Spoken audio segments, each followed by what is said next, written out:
Hello friends, आज का हमारा टॉपिक है प्रोटीन।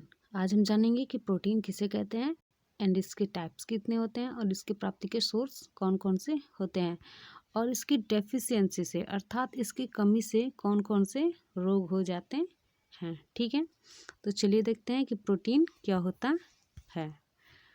तो प्रोटीन प्रोटीन एक रासायनिक सम्मिश्रण है जिसका आधार नाइट्रोजन होता है। जिसका बेस क्या होता है? नाइट्रोजन होता है। यह अमीनो अम्ल के बने होते हैं। प्रोटीन किसके बने होते हैं? तो अमीनो अम्ल के बने होते हैं। जब भी एग्जाम में पूछता है कि प्रोटीन किसके बने होते हैं तो हमारा सीधा आंसर होता है कि प्रोटीन अमीनो अम्ल के बने होते हैं। प्रोटीन नाइट्रोजन युक्त पदार्थ है जिसकी संरचना में लगभग 20 एमिनो अम्ल के भिन्न भिन्न संयुग शामिल होते हैं। ठीक है, प्रोटीन सभी जीवित कोशिकाओं का बुनियादी ढांचा होता है। अर्थात प्रोटीन जो भी कोशिका होती है, हमारे शरीर की जो भी कोशिकाएं हैं, उनका जो बेसिक स्ट्रक्चर होता है वो प्रोटीन का बना होता है। ठीक है, प्रोटीन शब्द का सर्वप्रथम प्रयोग जे बर्जीलियस और जे मुल्डर ने किया था। मतलब प्रोटीन का खोज जे बर्जीलियस और जे मुल्डर ने मिलके किया था। ठीक है, मानव शरीर का 50% भाग प्रोटीन का बना होता है। अर्थात हमारे शरीर का 50% भाग किसका बना होता है? तो प्रोटीन का बना होता है। ठीक है, प्रोटीन की रासायनिक संरचना। ठीक है, प्रोटीन की रासायनिक संरचना, chemical structure of protein. Protein में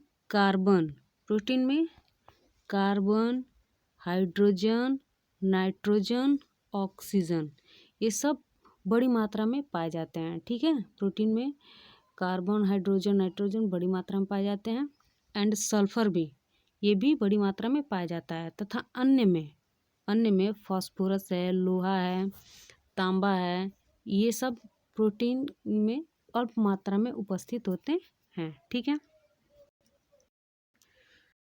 प्रोटीन के प्रकार अब हम देखेंगे। टाइप्स ऑफ प्रोटीन, प्रोटीन कितने प्रकार के होते हैं। तो प्रोटीन को उसमें उपस्थित अमीनो अम्ल के आधार पर, प्रोटीन में क्या उपस्थित होते हैं? अमीनो अम्ल। उनके आधार पर निम्नलिखित 3 वर्गों में बांटा जा सकता है। पहला है सरल प्रोटीन। क्या है?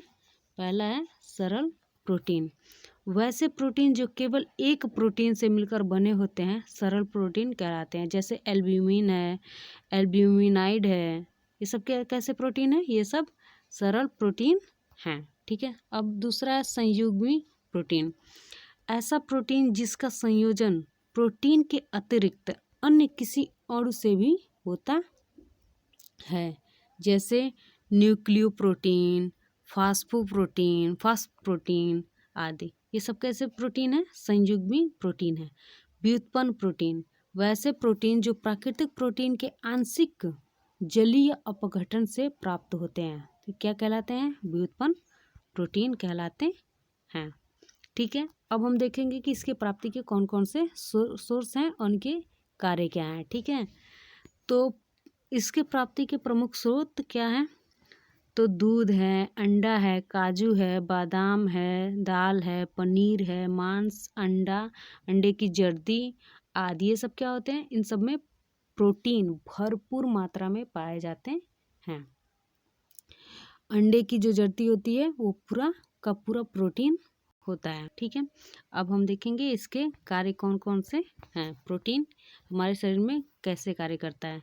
तो प्रोटीन कोशिकाओं के वृद्धि तथा उसकी टूट फूट की मरम्मत करता है। हमारे शरीर में जो भी टूट फूट होता है उसकी मरम्मत कौन करता है? प्रोटीन करता है।